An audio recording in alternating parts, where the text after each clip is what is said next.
Hello అందరికీ welcome back to Dolly dumplings. ఇవాళ video వచ్చేసి సొరకాయ అప్పాలని ఎలా చేసుకోవాలో ప్రాసెస్ చూసేద్దాము. టేస్ట్ అయితే చాలా బాగుంటుందండి. ఫస్ట్ టైం ట్రై చేసినా కానీ ఈ సొరకాయ అప్పాలు చాలా పర్ఫెక్ట్గా వస్తాయి. అలాగే వీటిని చేసుకోవడానికి ఎక్కువ టైం కూడా పడదు, చాలా క్విక్గా చేసేసుకోవచ్చు. వీటిల్ని సొరకాయ గారెలు, సొరకాయ వడలు అని కూడా అంటారండి. ఇప్పుడు వీటిని ఎలా చేసుకోవాలో ప్రాసెస్ చూసేద్దాము.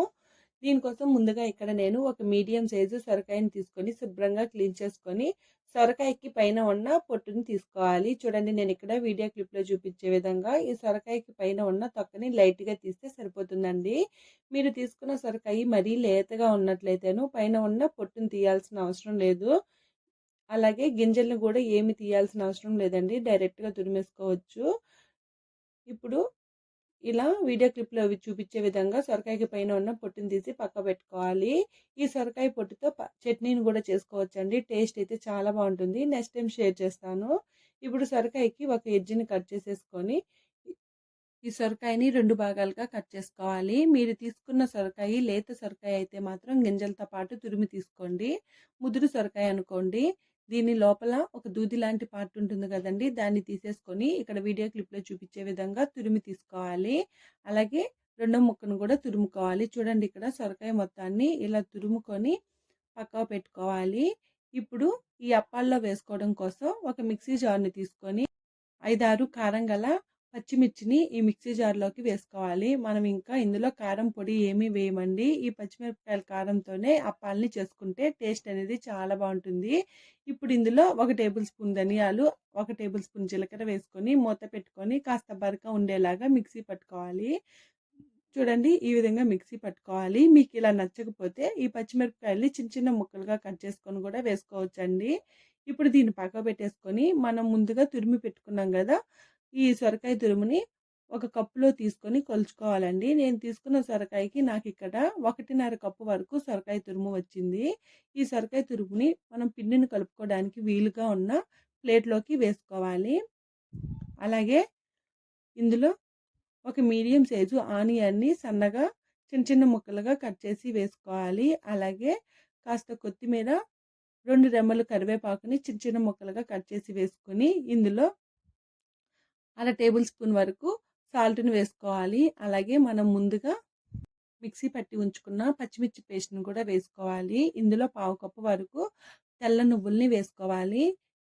అలాగే మీరు ఏ కప్పుతో అయితే సొరకాయ తురుముని తీసుకుంటారో ఆ కప్పుతో ఈక్వల్గా బియ్యం పిండిని తీసుకోవాలి. నేను ఇక్కడ పొడి బియ్యం పిండిని యూజ్ చేస్తున్నానండి. అంటే 1.5 కప్పు సొరకాయ తురుముకి 1.5 కప్పు బియ్యం పిండిని తీసుకోవాలి. నేను ఇక్కడ 1 కప్పు బియ్యం పిండిని వేసుకొని ఈ సొరకాయ తురుమంతా ఈ బియ్యం పిండిలో కలిసేలాగా బాగా మిక్స్ చేసుకోవాలి.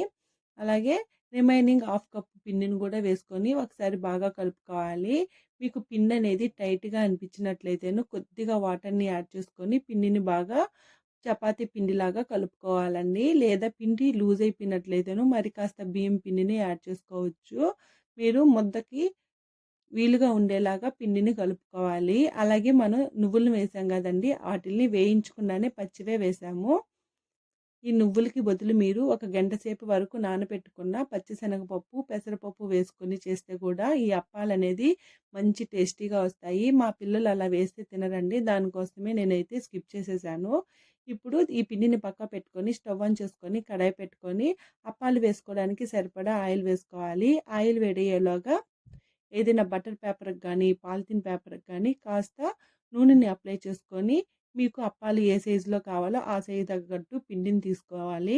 ఈ పిండిని నేను ఇక్కడ వీడియో క్లిప్లో చూపించే విధంగా వేళ్ళతో ట్యాప్ చేసుకుంటూ రౌండ్గా ఈ అప్పాలని ఒత్తుకోవాలండి. అలాగే మధ్యలో మధ్యలో కొద్దిగా వాటర్ని అప్లై చేసుకుంటూ ఈ అప్పాలని ఒత్తుకోవాలి. ఇలా ఒత్తుకున్న తర్వాత మిడిల్లో హోల్ పెట్టుకొని ఈ అప్పాలని నెమ్మదిగా చేతిలోకి తీసుకొని ఆయిల్లో వేసుకోవాలి. అలాగే మంటని మీడియం ఫ్లేమ్లో ఉంచి మాత్రమే ఈ అప్పాలని వేయించుకోవాలండి, లేదంటే కలర్ చేంజ్ అయిపోతాయి. చూడండి, ఇక్కడ అప్పాలు లైట్ గోల్డెన్ బ్రౌన్ కలర్కి చేంజ్ అవ్వగానే పక్కకు తీసుకోవాలి. అదేవిధంగా రిమైనింగ్ పిండిని కూడా నేను ఇక్కడ వీడియో క్లిప్లో చూపించే విధంగా అప్పాలని ఒత్తుకొని ఆయిల్లో నెమ్మదిగా వేసుకోవాలండి. మంటనైతే మాత్రం మీడియం ఫ్లేమ్లో పెట్టి మాత్రమే ఈ అప్పాలని కాల్చుకోవాలండి. అలాగే మీకు అప్పాలని చేత్తో ఒత్తుకోవడం కాస్త కష్టంగా అనిపిస్తే పూరీ ప్రెషర్ ఉంటుంది కదండీ! దాంట్లో బటర్ పేపర్‌ని పెట్టుకొని ఆయిల్‌ని అప్లై చేసుకొని పిండిని పెట్టుకొని ప్రెస్ చేసుకున్నట్లయితేను అప్పాలన్నీ పర్ఫెక్ట్‌గా వస్తాయి రౌండ్ షేప్‌లోకి. అలాగే అన్ని అప్పాలు ఒకే సైజులోకి వస్తాయండి.